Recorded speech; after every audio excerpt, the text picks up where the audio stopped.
First up, Peter Navarro joins us to discuss his book, I Went to Prison So You Won't Have to. It's doing very well. I suggest you pick it up and read about his experiences, both in the indictment and in the process of being in prison and some of the extraordinary insights there. He's going to talk about all that today, as well as the new indictments against people like Comey and Bolton. Then we have Brad Thayer in here. He's going to talk to us about the CCP, amongst other things, rare earth minerals, and perhaps they overplayed their hand with that, and the processing of those rare earth minerals and how we catch up with China's ability to do so. We have plenty of rare earth minerals here. We just can't process them. And by the same, and we will also be discussing, amongst other things, the color revolutions and whether or not President Xi is in trouble or not, or is that just wishful thinking? Peter Navarro, after this. Our laws, as it pertains to substances, are draconian and bizarre. The psychopaths start this way. He was an alcoholic because of social media and pornography, PTSD, love addiction, fentanyl and heroin. Ridiculous. I'm a doctor, for sake. Where the hell do you think I learned that? I'm just saying, you go to treatment before you kill people. I am a clinician. I observe things about these chemicals. Let's just deal with what's real. We used to get these calls on Loveline all the time. Educate adolescents and to prevent and to treat. If you have trouble you can't stop and you want help stop it, I can help. I got a lot to say. I got a lot more to say.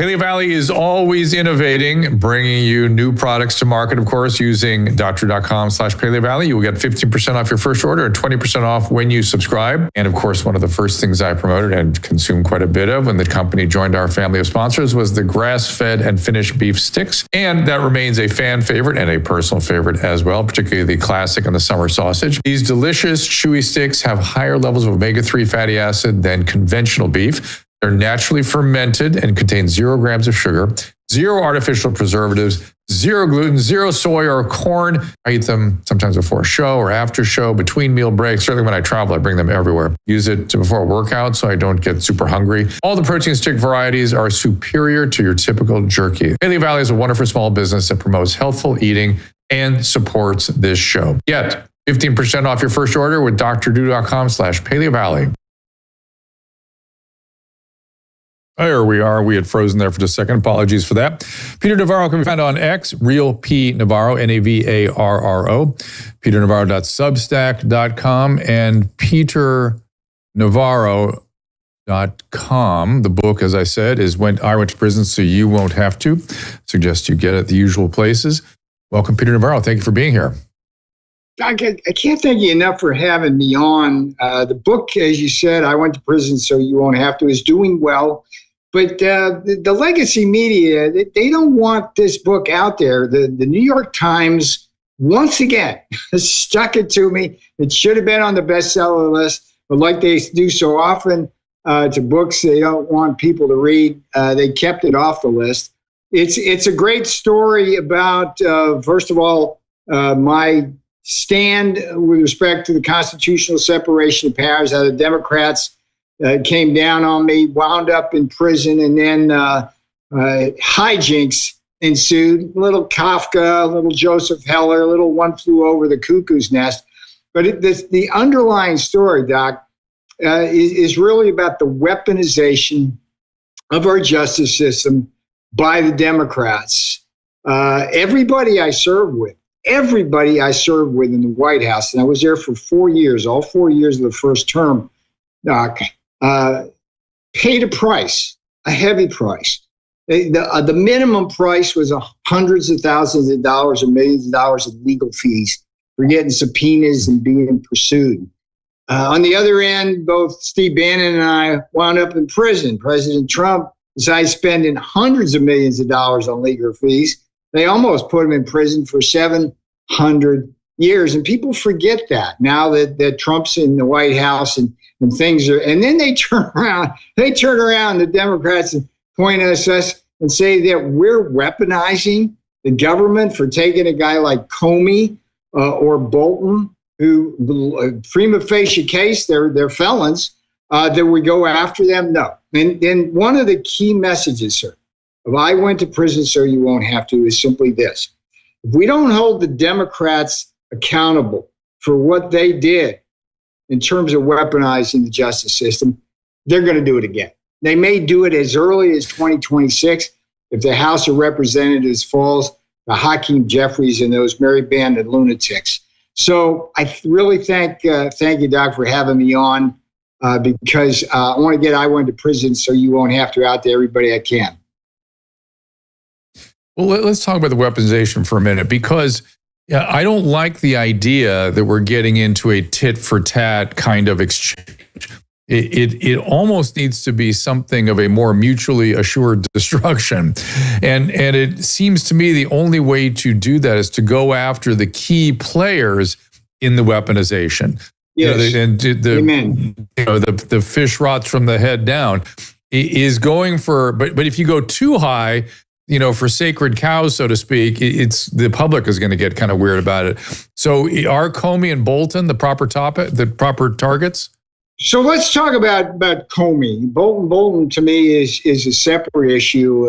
He did bad things, but let's talk about Comey as the head of the fish. Okay, and there's just a 1 degree of separation between me and James Comey, and it goes something like this: the FBI agent who was the ringleader of my circus arrest at Reagan Airport for a misdemeanor, okay? There was no reason to take me and my fiance down with 5 armed FBI agents. It's a guy named Walter Giordina. Follow me here.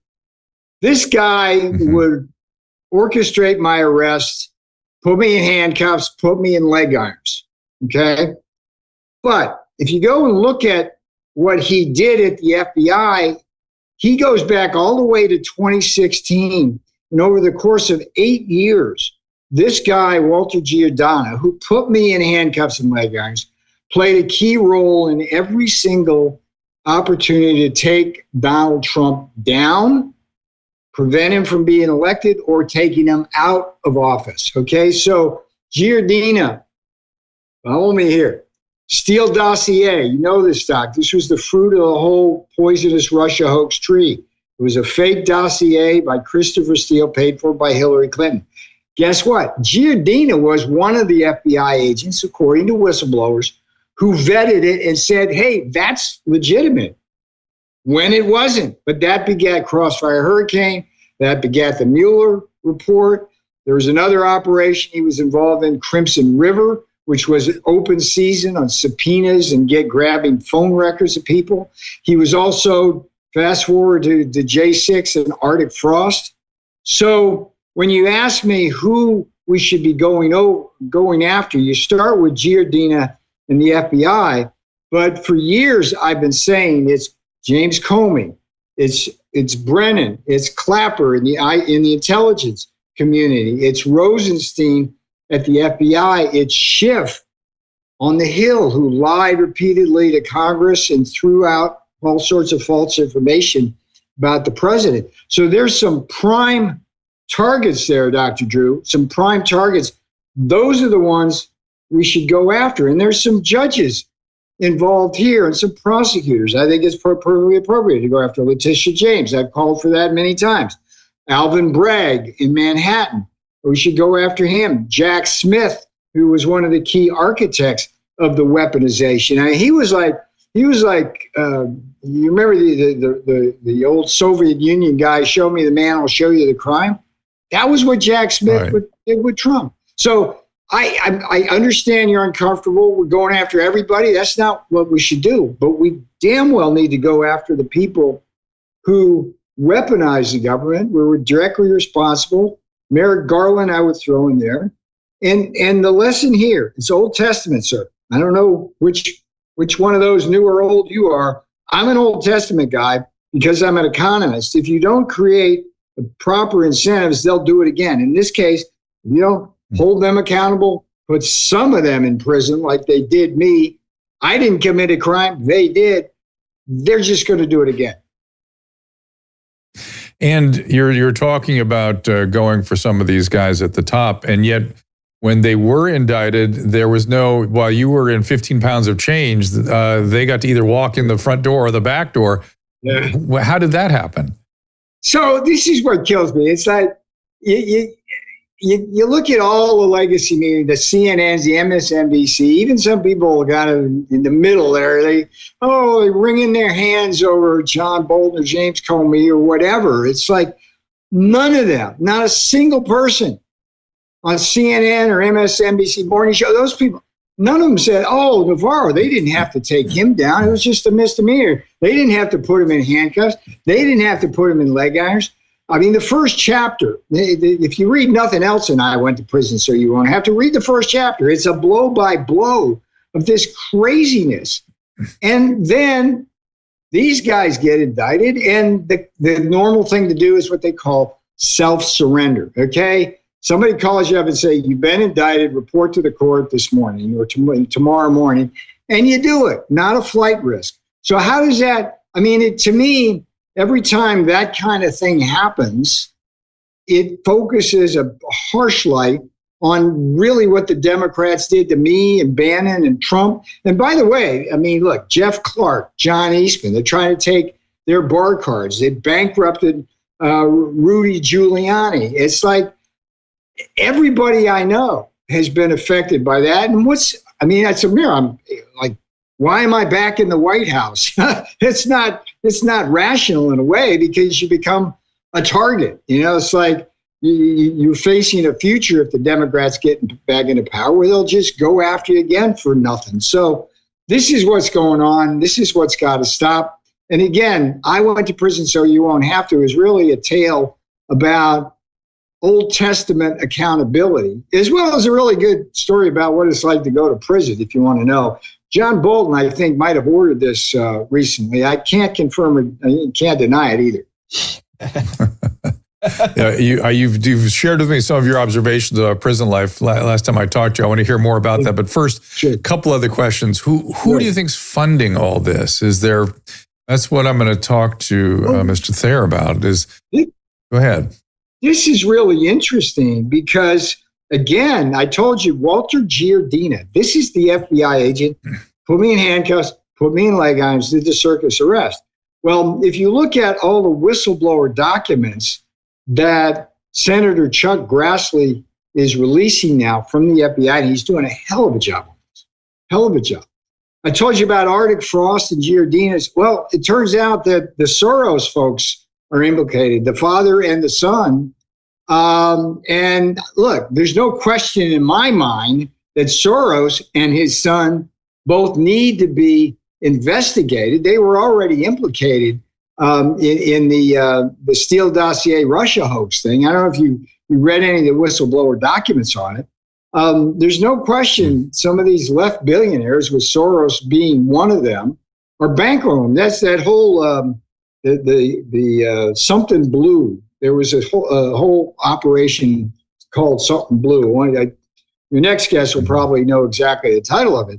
But that was a big scam where they're funneling money in during the presidential and congressional elections, laundering that money. Some of it certainly came from offshore. And, you know, money can buy elections at the margin sometimes. So I think Mr. Soros needs to be looked at. I'm not saying putting anybody in prison. What I'm saying is, where there's smoke, let's investigate to see if there's fire. If there's fire, then do what they did to me, put them in prison. I just want to emphasize here, though, I did nothing wrong up until the point of Joe Biden taking the White House. Every senior White House advisor had a duty to refuse a congressional subpoena as a way of honoring what's called executive privilege. And I went to prison so you won't have to is partly a tale about that, about why it's important to have, as the Supreme Court has said, Dr. Drew, candor and confidentiality in presidential decision-making. You can't have that if Congress can subpoena everything from the White House and put it out there. It doesn't lead to good presidential decision-making. So I was standing up for a constitutional principle. I did nothing wrong based on everything I knew leading up to that point in time, and I wound up in prison. On the other hand, Comey, it looks like he lied to Congress. That's a felony. And by the way, I was in jail with people for doing stuff that, for example, Letitia James is accused of bank fraud. They're there for like 10 years. They had their houses taken away, their business taken away. They're paying restitution. What is it like if like ordinary people are sitting in prison, scratching their head going, how do those folks get away with it when I can't? And I didn't. So a lot to unpack there, sir. So let's. I want to try a little thought experiment. Let's try to be as charitable as possible and as empathic as possible. Yeah. And imagine we're Comey or one of these guys, or any of the guys you mentioned in the higher echelons, or even this the guy that did the whole circus takedown for you. What are they thinking? What do they imagine they're doing? How do they get up in the morning and justify? Are they just taking orders from somebody? Do they really believe that some evil force has taken over the Oval Office? Are they generally psychopathic and just sort of flexing muscle and wanting their power back? What do you imagine? Again, being as charitable as possible. Okay, so I think the one of the problems with Comey starts with the FBI culture itself, going back to J. Edgar's days. I mean, it's well known that J. Edgar Hoover spent a lot of time spying on people in power on the Hill, in the White House, as a way of maintaining his own power. So there was a culture of permissiveness within the FBI to use the power, and absolute power corrupts absolutely. So there is that. And that's how a guy named Walter Giardina, the guy who put me in handcuffs and leg irons, maybe did what he did. So there's that. But the other thing here, I think that since 2016, I mean, let's be honest, this is an ends justify the means world that is propelled by Trump derangement syndrome. I mean, something happened in 2016 that we hadn't seen, I won't say ever in our political system, but for a long time. Okay. And this is that. Where have we seen it before? Well, if you go back to like Lincoln's days and things like that, I mean, there was an enormous amount of hatred for Lincoln because of that issue. Okay. And you could go back earlier and American politics, different periods of its history, the bloody Kansas kind of, I mean, there was a lot of things going on. I mean, like, didn't Aaron Burr shoots? So my point is, though, that we went through decades where we thought we were civilized. Trump comes along, and he's a disruptive force. And it's the legacy media, which is owned by a power structure, which didn't want to see secure borders, which didn't want to see our jobs come back to America because they make too much money on it. We're able to fuel the media frenzy, and people themselves have been stirred up, and they hate Donald Trump. I mean, the man, for 4 years while I was in the White House, 93% of the stories that appeared in the press were negative against him. So it becomes like the man's like, in the mind of too many people, he's a threat, and so whatever it takes to get him out of there. So the Democrats, leading to the 2020 election, I mean, they broke every friggin' rule, changed every rule, and did everything they could to get him out of there. So I think that's charitably, it's an ends justify the means mindset that's driven by hatred for Donald Trump. And the irony, of course, is, hey, 4 years of Donald Trump, we had no inflation, we had solid growth, we had rising real wages for blue-collar Americans, we had peace around the world for the first time in years. And, I mean, the man is good for America, but folks ain't seeing that. So Comey does his little shell thing, what's 187, 47. It's like, so that's about as charitable as I can get. It's a bad mindset. Okay. We got to get back to first principles here. Yeah, which is, you're elected to, well, anyway, the key, there's the first principles indeed. And serve the people. The law has to abide by the Old Testament. Yeah. It's like first do no harm. That's always been a reason. As a politician, first do no harm. Listen, I was saying for a long time, the golden rule went somewhere. The golden rule got eroded for a while, but here we are. But let's talk economics for a second. You're an economist. What about tariffs and what about sort of economic warfare with China? 'Cause I'm going to be speaking to Brad about that in a minute. I saw a video where Trump was saying there's more money coming in. We're a prosperous nation now. As usual, is a lot of hyperbole in his rhetoric, but I'm wondering what's really going on with tariffs and with China from your perspective.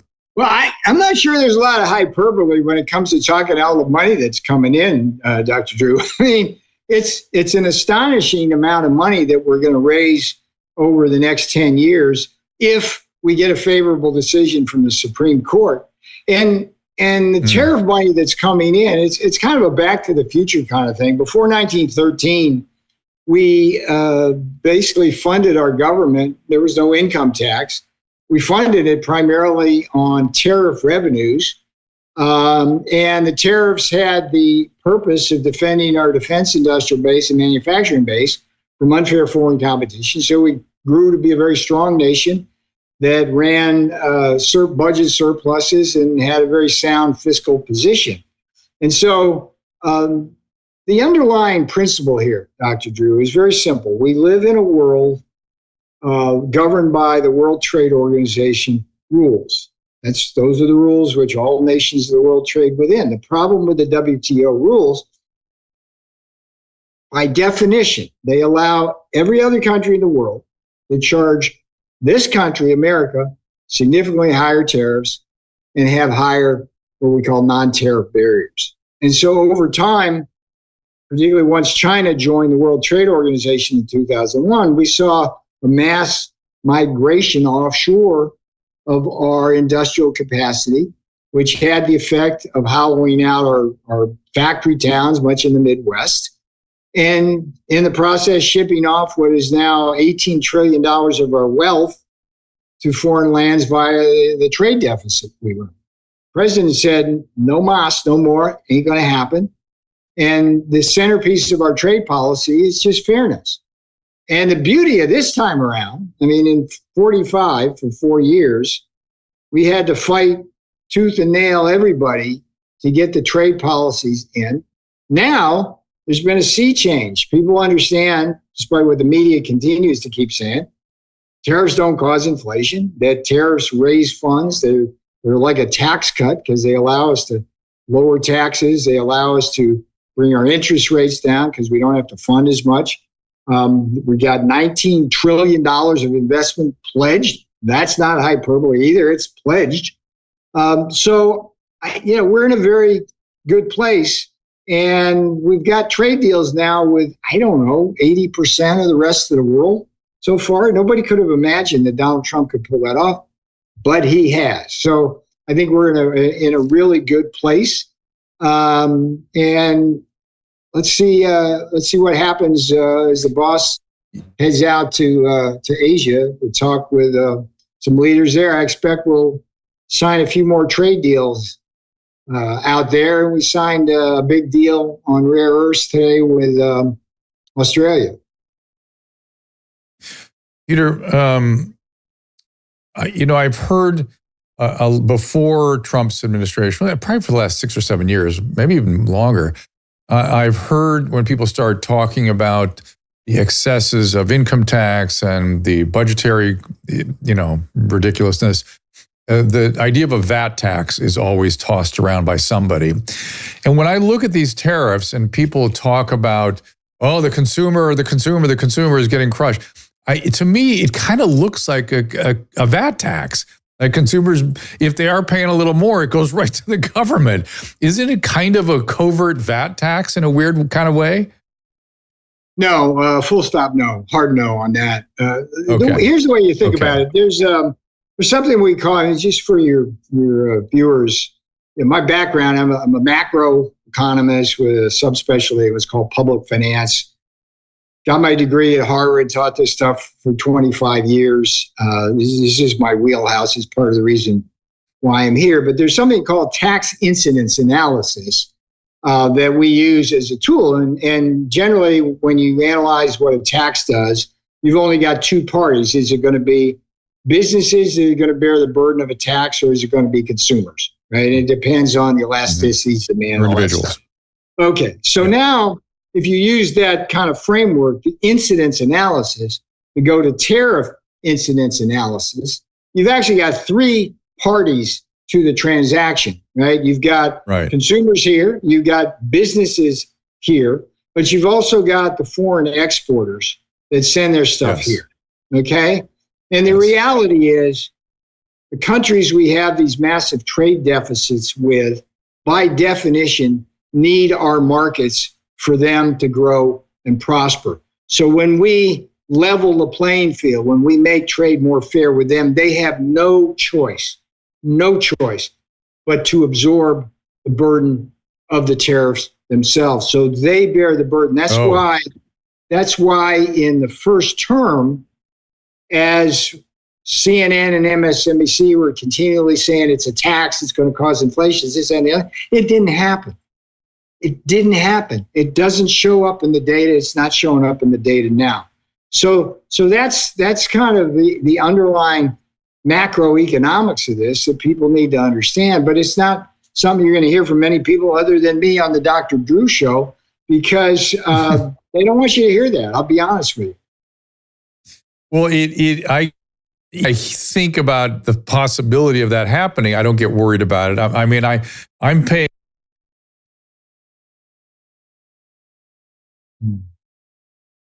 Losing you there, sir. I don't know if people can. There we are. I froze for a second on my end. But I just make sure I'm hearing you. What you're saying is consumers aren't seeing it anyway. So however I rationalize what this thing is, consumers just aren't seeing it because the other countries are absorbing the price, the cost. Exactly. And we're seeing, to be clear, we're seeing inflation now. When we came into office in January, there was a lot of inflation. There's still some inflation that we're dealing with. There's no question about it. But it's not from the tariffs. It's from the fact that we had tremendous fiscal irresponsibility.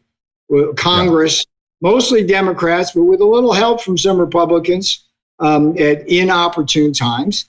And when you spend that much money chasing too few goods, you get what's called demand pull inflation. Plus, the Biden administration didn't do what's my job to do at the White House, which is take care of vulnerabilities and resilience in our supply chains.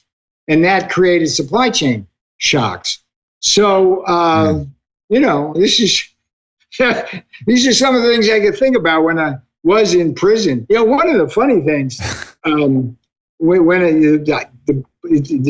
went to prison, so you won't have, there's a little post in it's my diary. There's 120 posts, like my 120 one day is in prison. It's like when you go and look at what's on TV, right? It was funny. It's like in the early morning, right, from 6 to like 8 before everybody else woke up, the white collar crime guys who are the finance types were always in watching like CNBC or Fox Business to try to kind of figure out what was going on in the economy.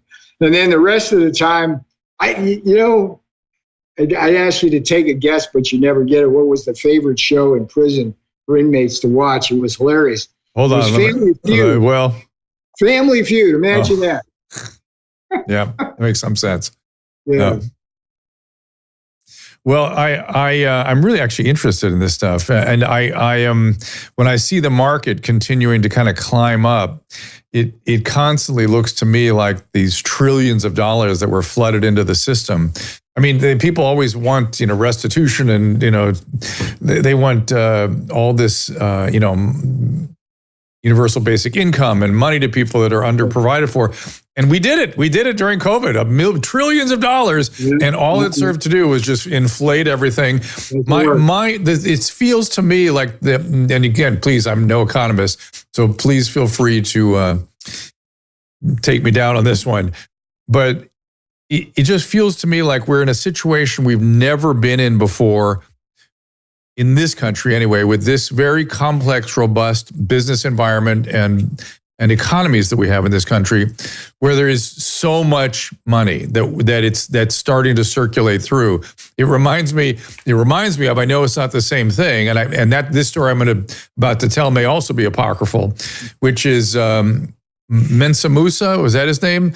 The king of Mali, who went around and through the southern part of Europe and gave just incredible amounts of gold to everywhere he went. And as he left each of these city-states and countries, he crashed their economies because there was so much gold and so much money. He had to go back. He had to go back through everywhere he'd been and buy the gold back in order to support those economies.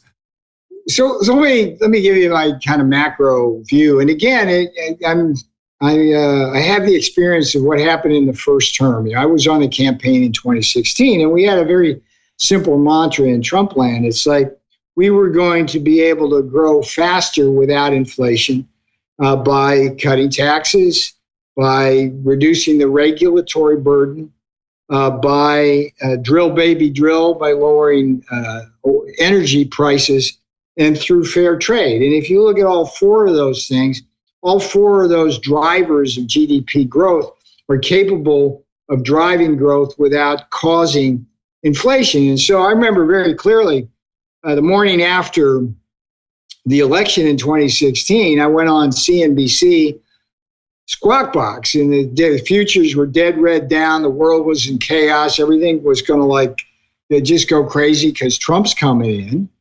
And I walked everybody through at the time look, this is going to be great. It's going to stimulate growth without inflation, and life's going to be good. I predicted at that point 25,000 on the Dow, which was a pretty big reach. But people got it. The futures turned around, and we wound up actually hitting 25,000 on the Dow in less than 2 years. It was like boom.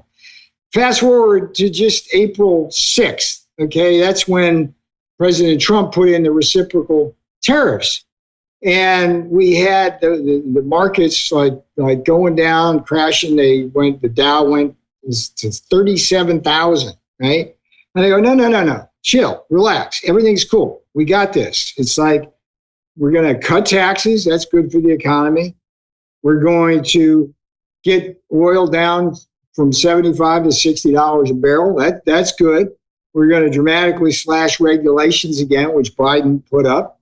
And by the way, this fair trade thing, that's going to work out really well to help us pay down our debt and increase investment in this country. And at that time, I said 50,000 on the Dow. This was when it was dead red down 37,000. And that would turn out to be the day at the market bottom this year. And, we're almost at 47,000. We might have breached it today. But, Doc, the reason why the markets are going up, it's not because there's a bunch of money out there and it's just driving stocks up. It's because there's a lot of investment going on. And investment increases productivity increases profits.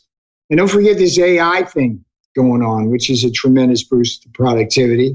And there's also more peace in the world. So these are the kinds of things that bull markets are made of. It's not a shimmer. It's real, and it's good for America. It's good for people. So, be careful, but be a little more confident, sir.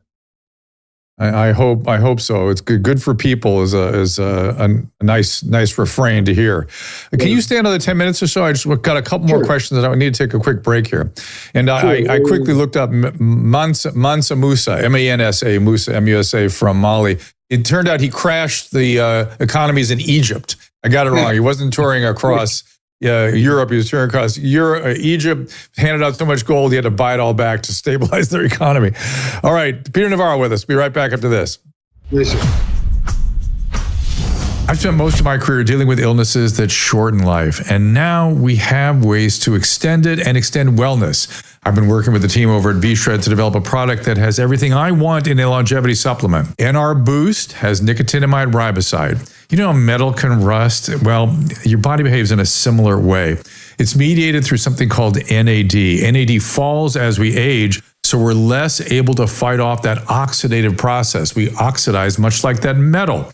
And NAD fights it, but nicotinamide riboside elevates NAD so we can push back on those oxidative stressors, improving health, improving longevity. The other product is Senosync, has fisetin, one of the key molecules to fight off zombie cells, and we've added resveratrol to that, which is a well-known anti-aging antioxidant again. I don't like supplements that have a ton of ingredients. To me, it suggests that none of it's working. When I prescribe a medication, I prescribe that medicine because I expect that to work. That is exactly what I've done with these products, and I want you to go to drdrew.com/vshredmd for 10% off. Again, that is drdrew.com/vshredmd. The wellness company knows that taking charge of your family's healthcare is a top priority, and being rationally ready, and who knows what the future will hold for us.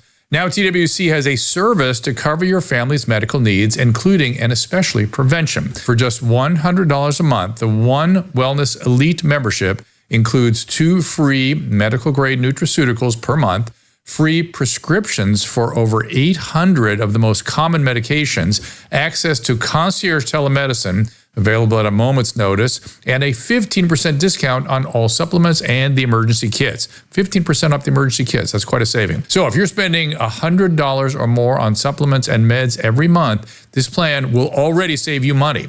If you sign up for a year, you'll save $200. And when you use the link, drdrew.com/TWC, you'll get 10% off the first payment to the One Wellness Elite membership. Check out One Wellness at drdrew.com/TWC and get 10% off your first payment. drdrew.com/TWC. It's all there. I'm excited to bring you a new product, a new supplement, Fatty. I take it. I make Susan take it. My whole family takes it. This comes out of, believe it or not, dolphin research. The Navy maintains a fleet of dolphins, and a brilliant veterinarian recognized that these dolphins sometimes developed a syndrome identical to our Alzheimer's disease. Those dolphins were deficient in a particular fatty acid. She replaced the fatty acid, and they didn't get the Alzheimer's. Humans have the same issue, and we are more deficient in this particular fatty acid than ever before. And a simple replacement of this fatty acid called C15 will help us prevent these syndromes. It's published in a recent journal called Metabolites. It's a new nutritional C15, pentadecanoic acid, it's called. The deficiency that we are developing for C15 creates something called the cellular fragility syndrome. This is the first nutritional deficiency syndrome to be discovered in 75 years and may be affecting us in many ways, and as many as 1 in 3 of us. This is an important breakthrough. Take advantage of it. Go to fatty15.com/Dr. Drew to receive 15% off a 90-day starter kit subscription, or use code Dr. Drew at checkout for that 15% off, or just go to our website, drdrew.com/fatty15. Ask Dr. Drew. I have no idea who Dr. Drew is. He's been watching a lot of Dr. Drew lately. Dr. Drew. And back with Peter Navarro. He's here because of this book. He went to prison, so you won't have to, is the name of the book. I went to prison, so you won't have to. Interestingly, a quote from Alan Dershowitz on the back. Navarro's case is about executive privilege and separation of powers. No senior advisor should ever go to prison for honoring these principles. This sets a dangerous precedent. Peter, welcome back. Real P Navarro on X, peternavarro.substack.com. And you mentioned AI before the break. Sure. And you sounded optimistic about it. I want to just get your sort of take on it, because there's varying degrees of pessimism and optimism. It just feels to me, there's never been, in my estimation, a technological advance, particularly leaps forward, like, say, the printing press, that didn't have net positive value. It just took sometimes some conflicts and sometimes some working through to get to the point where the value was fully appreciated. Look, I'm clear-eyed about AI. It's going to be an interesting journey, and I think there could be a lot of bumps in the road. When you have the kind of stuff I worried about when China came into the World Trade Organization, that was primarily a shock. The China shock was primarily a blue-collar, work with your hands, factory-type shock. And it was met with great, indifference by the white collar world. Interestingly enough, in the age of AI, it's going to be people who know how to work with their hands, who can make stuff and do stuff, that are going to be relatively more insulated from AI job shock. So there's going to be this interplay over time between people getting laid off, likely in significant numbers. At the same time, the AI itself will enhance productivity of those who have jobs and create opportunities for new types of jobs that leverage AI. I don't know how it's going to net out, watching it carefully, but at the present time, it's a strong net positive, at least for things like the stock market and the corporate world. But again, the biggest concern I think all of us should have about AI is its military implications. I mean, you can imagine a world of just drone warfare choreographed by AI bots. And if you look at what's going on between Russia and Ukraine, I don't think you could have predicted Ukraine being able to hold up as well as it has. And that's simply a drone world. That was the great asymmetric weapons, we call it in my trade. So I don't know. It's going to be an interesting journey, but for now, it's helping to propel some wealth in the stock market. Yeah, I know. I go to AI at least once an hour, and it is, in my experience, it's a time saver as much as anything. I mean, I used to have to go to this thing called Which one do you like? Which one do I use? Chat, Perplexity. I know I use Grok. I'm a fan of Elon. I read his biography. I'm like, oh my God, this guy's fascinating. He pitched it. I went, okay, I'll use Grok, and that's that. It does the job for me. And I used to have to go to this thing called the Index Medicus. We'd have to look up the topics, cite the articles, go to the journals, copy the articles. It would take hours. And then before AI, when you could do Google searches, you still have to look up the articles, read them.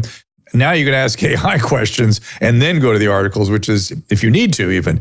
But it's interesting. It's interesting to me. But my last question, it's not really, I guess it's a question, but it's a construct I want you to comment on, which is my friend Adam Carolla, who I've done work, various projects with over the years, was talking about his perspective on Trump's assets as a builder. He said, this man's a builder, and he wants to get things done. He wants it to get done now. He wants it done fast, under budget. And in order to do so as a builder, you got to have the right subcontractors. And if your subcontractor doesn't perform, you fire him. You move on to a better sub. And it seems to me that's kind of the way the White House runs. To me, that's appealing to me, right? That he has good sense of who he should be allocating responsibilities to. How do you delegate this to your subs, so to speak, and how to assess those subs? Are they performing at a level you need, and are they coming in, quote, under budget and proper time and whatnot? Is that a reasonable assessment of how President Trump manages? And if so, are there liabilities in that? No, I don't see any downside to it. I would note that the churn, as it were, this time around is relatively small. If you look at back in 45, when we came in, there was kind of a bargain the president had to make with the Rhino establishment.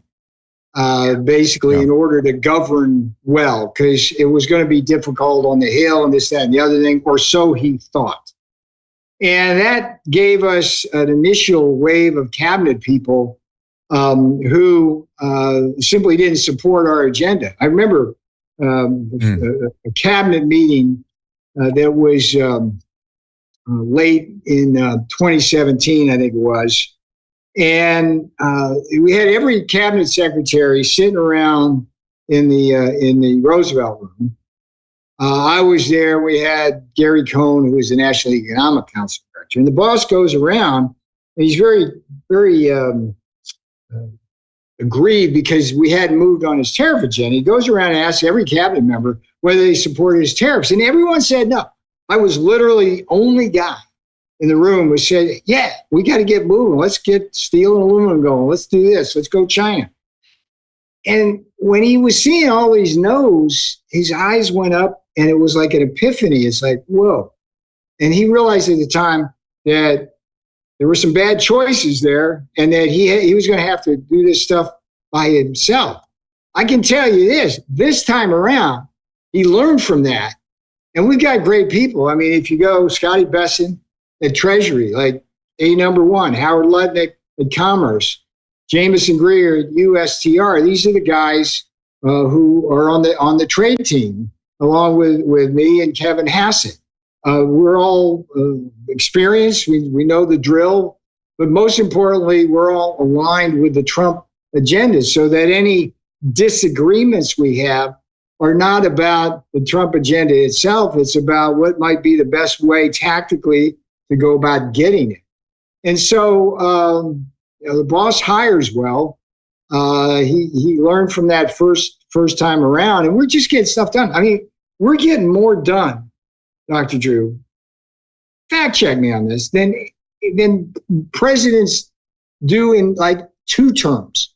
And he's done that within 8 or 9 or 10 months, completely restructured the international trade environment in ways which are going to help us balance our budget, make mortgage rates lower, create a boom in investment.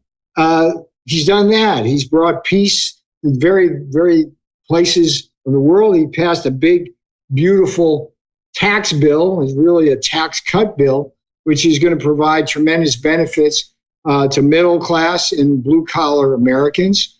And every day it's something new. I mean, who can keep up with it? I mean, it's like virtually impossible. But I mean, look, trust in Trump. I think people should be feeling pretty darn good right now about what this president is doing. And it's clear he's doing it for the American people. He's not owned by anybody.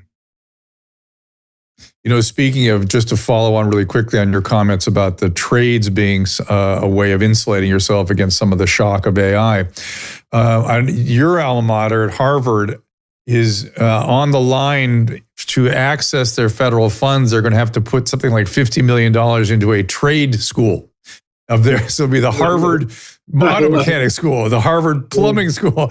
And you can miss some of these details if you're not watching carefully. I thought, we got to keep going that direction. The trades really got to be supported. And again, that's him as a builder, I think, recognizing the benefit of these things. Peter, I do appreciate you being here so much, but more importantly, I appreciate you going to prison so I don't have to. Here's the book. I suggest you get it, learn more about it. And do you discuss, I haven't read the book yet, do you discuss some of your economic policies in here as well? Interestingly enough, when I'm in prison, I actually stumble upon a $5 billion scandal involving a failure to enforce several pieces of prison reform legislation. Wow. And I apply my micro skills to solving that at $5 billion, Dr. Drew, okay? $5 billion and a whole lot of misery. And interestingly enough, I organized a whole team there and we did the analyses. And when I got out, I'm actually working with the new Bureau of Prisons director, Bill Marshall, and his team. And we've solved that problem. I mean, it's going to take a while for the solutions to take hold. But I went in there, I wouldn't want to do it again. But the one good thing that's come out of that is actually save this country $5 billion. And people a lot of human misery. It's all in the book. That's kind of part of the fascinating tale. We need a subtitle. One little anecdote. Like the first couple of days I'm there, I'm out in the yard, and these 3 Puerto Rican gentlemen surround me, and I'm thinking, what could go wrong here? And we're talking and this, that, and the other thing. One of the guys says, "I like you," and I said, "Why?" He says, "Because you didn't snitch on President Trump." Okay. Right. So I'm thinking to myself, the fine moral equivalence between standing up for the constitutional separation of powers on the one hand and going to prison and not snitching on your fellows in your criminal enterprise. But As I said in the book, I'll take what I can get. If it helped me be a little safer in what was a very dangerous place, so be it. I went to prison so you won't have to. PeterNavarro.com, you can go to that too. That's a gateway. Help me get this thing up on Amazon so we can force that damn New York Times to finally put this up as a bestseller. And I look forward to hearing from Brad Thayer next because I'm a big fan of his, Doc. And the what is it? What's the famous phrase? Sort of even a band of rogues has moral code. The moral code, and it's usually the same moral code, it's just in a different context. I think is what you're looking for. Yes, that's what I'm looking for. There was plenty of that. But again, I think you need a subtitle in your book. I went to prison so you won't have to, and I saved $5 billion for the federal government while I was sitting around. So that would have been a better subtitle. That would have sold even more copies. Doc, it's a pleasure talking to you. Anytime you want to do it, just give me a holler. Thank you. All right, my friend. Cheers. Thank you so much. PeterNavarro.com is where you should go. Brad Thayer is the next guest. And as he said, Peter Navarro is interested in hearing what he has to say. Brad, you can find him at Brad Thayer on X, presentdangerchina.org, and CPD China on X. His book is Embracing Communist China, America's Greatest Strategic Failure. Brad, welcome back. Good to see you. So let's get you up here. Yeah, Dr. Drew, a pleasure to join you again. So I had mentioned to you, we got a lot to talk about, but I was, first of all, interested in the issue, the economic warfare with China and the issue of the trace elements, the rare earth minerals, and the processing of those. My understanding is now, because I kept hearing, we have tons of lithium, we have tons of manganese, we have tons of, and I started thinking, well, we've got it all here, it's all done. Turns out we can't process it. So what is the state of the rare earth mineral divide and the warfare economically with China? Well, you're exactly right. The processing of it of the rare earths is absolutely critical. Rare earths are essential for many defense industries, for communication industries, petroleum industry as well, and even in automobiles and catalytic converters, for example. So the problem is a problem that Jim Fennell and I address in our book, Embracing Communist China, America's Greatest Strategic Failure, and that Peter Navarro, of course, just mentioned, and that Peter has worked for so long. And that was that we outsourced our industry, our manufacturing, including processing of rare earths, where we closed our last facility in 2012. The Chinese bought it, a factory in Ohio, disassembled it, of course, and sent it to China. The Chinese, the People's Republic of China, recognized that this was a key vulnerability for the West, the United States in particular, and if they could monopolize it, as they have, not mining necessarily, but the processing again, they had a chokehold. We were in a chokehold, and they've got us. So the Trump administration is doing everything it can to reverse that.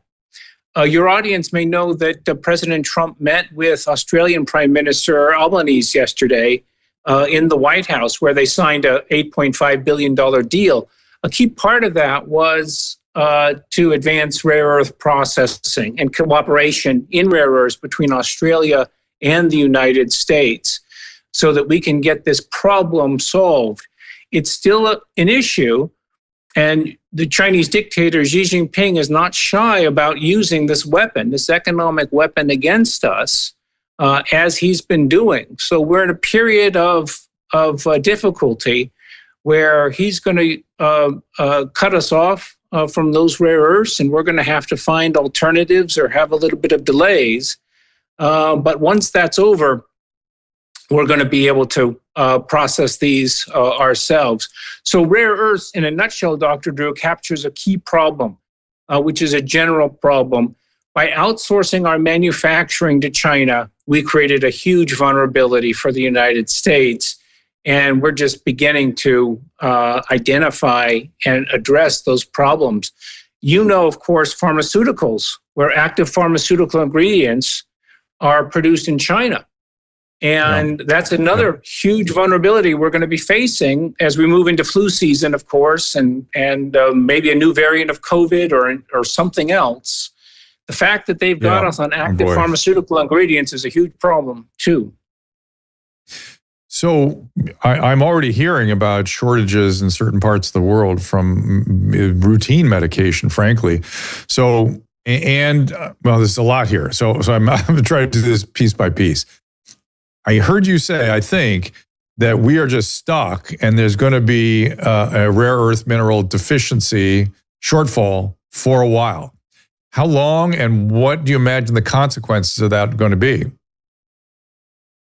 Well, if you heard President Trump yesterday, and you had to listen very closely to what he said, there's a period of months, maybe as much as a year, where there's going to be some difficulty in some industries with respect to this. So you just had Peter Navarro on, an economist. And what do economists always tell you, right? If there's a shortage, increase price, find alternatives, right? The economists always go through their lists of you're looking for alternatives for that.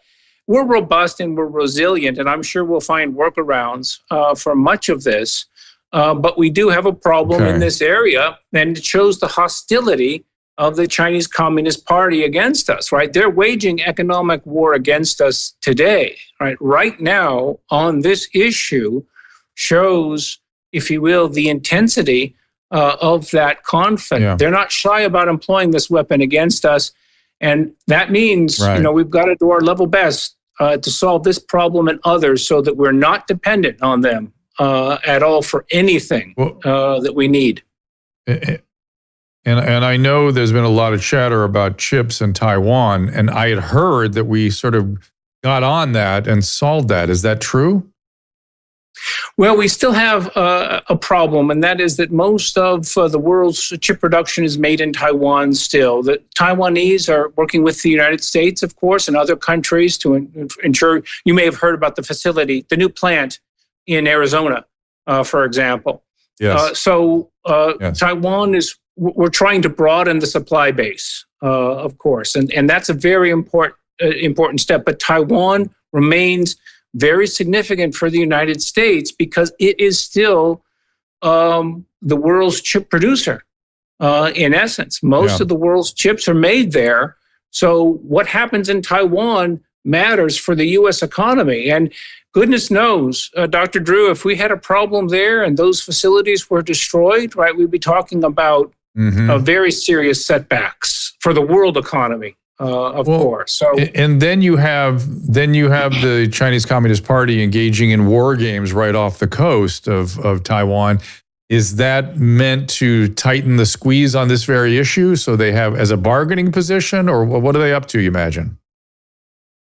Well, I believe that the People's Republic of China is determined to conquer Taiwan, and so what they're doing is escalating, a gradual escalation. Where they attempt to get the Taiwanese used to violations of their airspace and sea space, of cutting undersea cables, for example, of elements of coercion against Taiwan that are ratcheting up in preparation for an attack against Taiwan, which we've certainly have called attention to and have warned about. You may recall that there was an Air Force General Minahan, who warned, commander of air mobility of the command at the time in 2025, who warned of great danger. In 2023, he warned that by 2025, the PRC would be in a position really to move against Taiwan. And you've had a series of warnings that underscore Xi Jinping's intent to conquer Taiwan. So lots going on in China today with their meetings, with the fourth plenary that they're having. But one thing that is particularly important to watch is what they say about Taiwan at that plenary. But we should expect, again, coercive measures against Taiwan are increasing and are likely to continue to increase. And that's a big problem for the U.S. and other countries. And as it pertains to that plenary session, is Xi Jinping in trouble there? Is there going to be a shakeup of some type, one way or the other? What do you imagine? Well, I believe that Xi Jinping is firmly in control of the Chinese Communist Party, and that the actions that he's taken, for example, in the Central Military Commission and in the party broadly, are efforts at demonstrating his control, his power over the Chinese Communist Party. Xi Jinping faces many problems. First, his health, which is always an issue. He's rumored to have serious health problems. A man of his age, he's 72 years old. Secondly, the problems that he has, of course, are that there are competing factions. He's got enemies in the party, but he's worked against them ruthlessly. Again, the PRC is a surveillance superpower, right? They're constantly monitoring their own population through their social credit scores you've heard of course, and through other means. And Xi Jinping is also monitoring his party, including leadership. And under the guise of anti-corruption, right, which is another way of saying if you're opposed to Xi Jinping, you may not be long in your job, in essence. So there's a lot of talk about that. It's important, but we want to keep in mind at the end of the day that he's in control until he's not. And to my mind, he looks very much in control. Back just quickly, somebody raised something on my restream here about the rare earth minerals. Do we have environmental issues in terms of mining of our rare earth?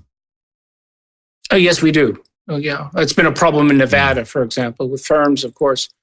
I think the Trump administration, again, recognizing this vulnerability and working with partners and allies like Australia, is doing their utmost to work around that, so that it's extremely important to get rare earth processing capability back into the United States, so that we solve this window of vulnerability that we have in rare earth processing. I have a question about something that's been happening. Caleb, listen carefully here because I want you to jump in on this. With the Amazon cloud being interrupted and all kinds of interruptions with our, I guess, our communication system. I don't know what to call it anymore. But is Caleb, you want to refine that, what you saw with all that disruption? Yes, for the people who aren't fully aware, Amazon Web Services powers probably about 30% of the entire internet. So that's why about maybe yesterday and the day before, almost, you couldn't get to your apps, banking apps wouldn't work, Twitter worked, X worked, but most other places that rely on AWS just fell apart because that's that one central bottleneck because everyone relies on it so much. And it seems to me like a major national security concern that you could just take down. I mean, I could barely work yesterday because half of my programs wouldn't even work. And that's just me. I could, there's tons of corporations that couldn't get anything done for half the day. And I guess the more paranoid question is it China? Were they behind some of this? Are they testing something? Was that an attack and they just don't want to let us know? Because it seems so odd that this is now happening every 3 to 6 months. Amazon Web Services just goes down for half a day. Kevin, it's very important. A lot of folks, I think, were in your situation. And I think Occam's razor suggests, yes, that it was the People's Republic of China. You may remember the release early or late last year, early this year about Volt Typhoon and other related programs where it was revealed that the PRC was in our telecoms. Verizon, AT&T, all of them, in essence, had been penetrated by the PRC. So that, and from that, of course, the keys to the kingdom were given to them in terms of their ability to access your phone, my phone, Caleb's phone, the audience's phone, anyone that they wanted, in essence. And so with that program and then related programs, the PRC did great damage to American national security. So it would not surprise me at all if the attack against AWS was either related or a different attack, but executed by the People's Republic of China. And that's just in keeping with a series of attacks that they've executed against us. You may recall that Obama reached an agreement with Xi Jinping in 2015 where Xi Jinping promised never to hack us again, right? So how long, that was a pie crust promise, right? Any agreement with Xi Jinping or with the Chinese Communist Party is made to be broken by the Chinese communists. So Anything that he says about this is just absolutely should not be believed. But again, Caleb and Dr. Drew, we need to anticipate that foreshadows the fact that the CCP has penetrated our infrastructure, not just the cyber infrastructure, which is critical, of course, for everyone, but also water supplies, electrical grid. And we could be in very dire circumstances very quickly if we're not taking the adequate measures against them, not only to harden ourselves, but also to impose a cost on the PRC. If they're going to hit us, we need to hit them back. And that has to be, and harder. And that has to be a key aspect of deterrence in the cyber realm, right? You just can't do this to the U.S. and expect impunity. It's going to have to be some form of retaliation against them for conducting these attacks. Do we have that capacity, or do we have to develop it? Well, that's very closely guarded, but I would anticipate, you may have heard in the last few days, the Chinese are complaining about some problems that they're having. And maybe somebody has hacked them. Okay. So I would suspect that the U.S. capabilities are formidable.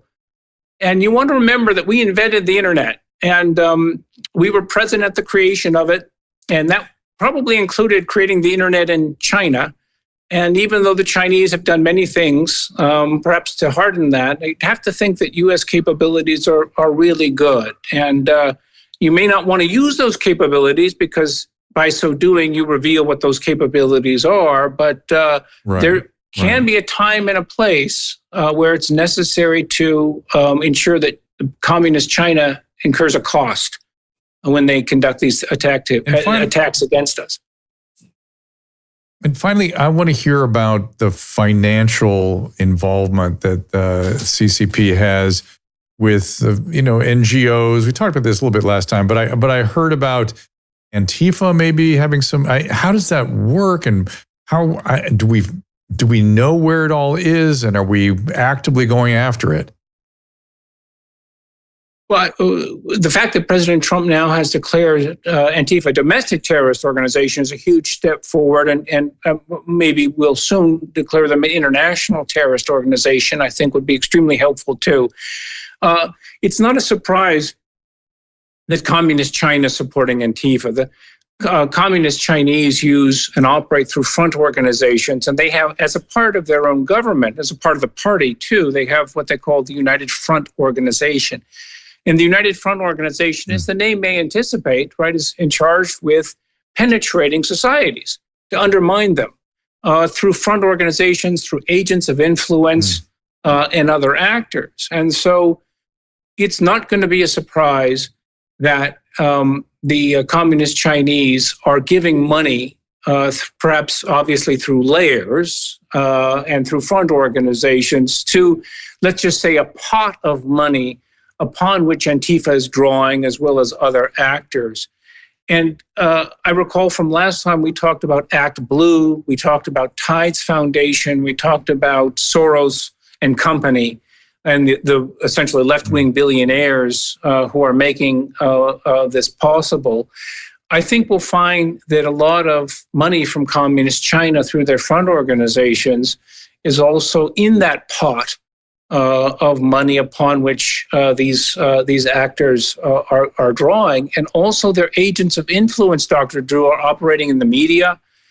They're operating in political organizations. They're operating at the local level. They're operating at state level as well as at the federal level. And so we'll see at universities, and we'll see in media, that in essence, the ideas industry, what the communists call the ideas industry, where ideas are manufactured and disseminated, we're going to find that CCP and communist influence is going to be present there. Are we going after that actively? Is that an intelligence operation, or is that a military operation? It's a law enforcement, sure. It's an intelligence operation. Certainly, you need to, because you're dealing with international actors, of course, the Communist Chinese. Obviously, a big part of that is going to be intelligence, part of the intelligence community's responsibility, as well as it operating domestically. But it obviously intersects with law enforcement and with Treasury, too. And I'm sure U.S. Treasury Secretary Scott Bessent is following the money to find out where Soros is giving and other actors, and how that would be intersecting with money coming from international actors. And you'll want to, again, remember Act Blue has a very sloppy record, right? They take a lot of money from foreign donors. And so, that allows us to anticipate that really the same tools are going to be used by front organizations, communist Chinese front organizations, to fund these groups, just as they're giving money assuredly to Act Blue and other political organizations, PACs, law firms as well, because that's going to be a key component too here. When it's certainly going to be political action committees, but it's going to be K Street, it's going to be law firms as well that are so important to examine. And I'm sure the Trump administration is working assiduously on this. Okay. K Street is the lobby street?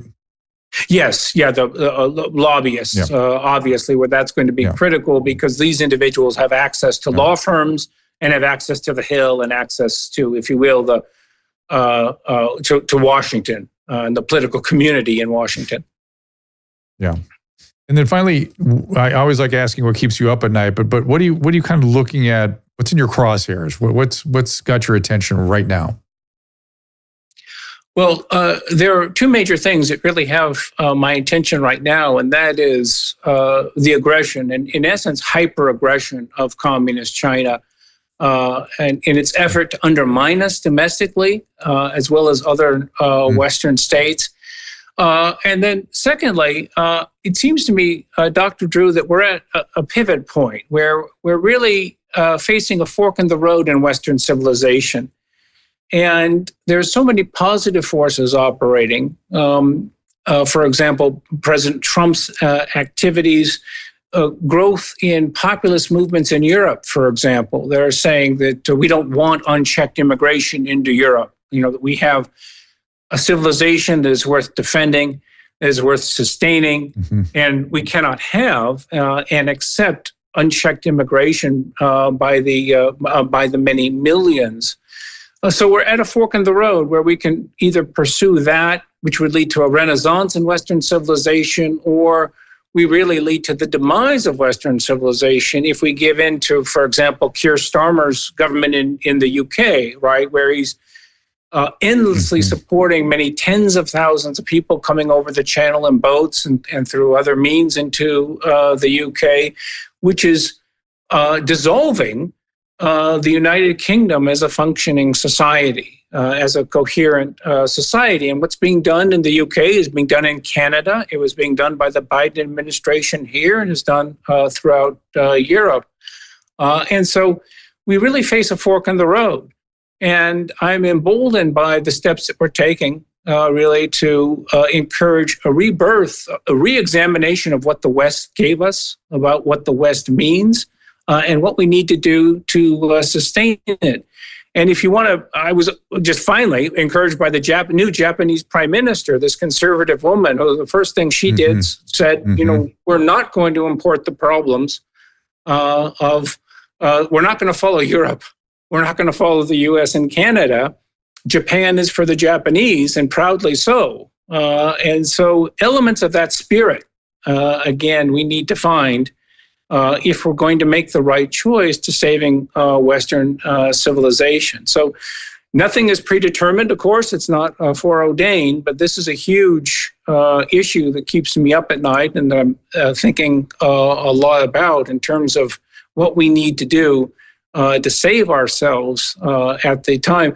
If we lose the West, of course, we lose everything, right? That's our intellectual history. That's our religious history. It's what unites us. It's what sustains us. It's what's given us really the standard of living, the quality of life, and the freedoms, most importantly, that we enjoy. And if this is lost, if it is eroded, as it has been thus far, year after year, then it'll be a very dark time. Because if the West is lost, who's going to inherit it? It's going to be communist China. And so the dispositive question of the 21st century is freedom going to be reborn, right? Are we going to save the West and our civilization, or is it going to be a dark future? Is totalitarianism really under the leadership of the Chinese Communist Party and their allies, is that going to set the agenda for the 21st century? So a lot to think about. I used to not have gray hairs, right? But now I do. So a lot to keep you up at night, but also a lot to sustain you and to encourage you as we look around the world and see that there are people of goodwill around the world who are fighting for the West and for a rebirth, really, of our civilization. Yeah, I think certainly a rebirth of the willingness to fight for freedom is something I never heard discussed, and now it's on the tip of many people's tongues. And I also like the use of your word, dissolve, that it's dissolving their countries. And it really is what's happening. Things just sort of, you put enough solution with a solute, the solute just dissolves in the solution. That's how it goes. Okay, well, thank you so much, Brad, as always, for joining us. Where would you like people to go find you? My pleasure joining you, Dr. Drew, and Brad Thayer on X, or Bradley Thayer at Getter and on Truth. Thanks very much indeed. It was a great conversation. As always, it is great talking to you, and I'll look forward to future updates. Thank you so much. Thank you. Coming up, we have a big lineup. I saw Salty Cracker in there in a couple of days. We've got Jeremy from the Quartering coming in tomorrow. Jay Pia on the 28th. I've got some surgery coming up, just minor stuff, but it's going to put me out of commission for a couple of days. Aaron Siri, Dr. Todd Rose, Salty Cracker. There's our upcoming guest list. And it's going to be interesting, as always, these guests. Tomorrow's going to be very interesting. I've been interested in talking to Jeremy. We had to reschedule last time. So be sure to be here tomorrow. Remember, we're at 4 o'clock on Wednesday. This is Tuesday, so tomorrow, Wednesday, 4 o'clock Pacific time. Jeremy from the Quartering. We'll see you then. Ask Dr. Drew is produced by Caleb Nation and Susan Pinsky. As a reminder, the discussions here are not a substitute for medical care, diagnosis, or treatment. This show is intended for educational and informational purposes only. I am a licensed physician, but I am not a replacement for your personal doctor, and I am not practicing medicine here. Always remember that our understanding of medicine and science is constantly evolving. Though my opinion is based on the information that is available to me today, some of the contents of this show could be outdated in the future. Be sure to check with trusted resources in case any of the information has been updated since this was published. If you or someone you know is in immediate danger, don't call me, call 911. If you're feeling hopeless or suicidal, call the National Suicide Prevention Lifeline at 800-273-8255. You can find more of my recommended organizations and helpful resources at drdrew.com/help.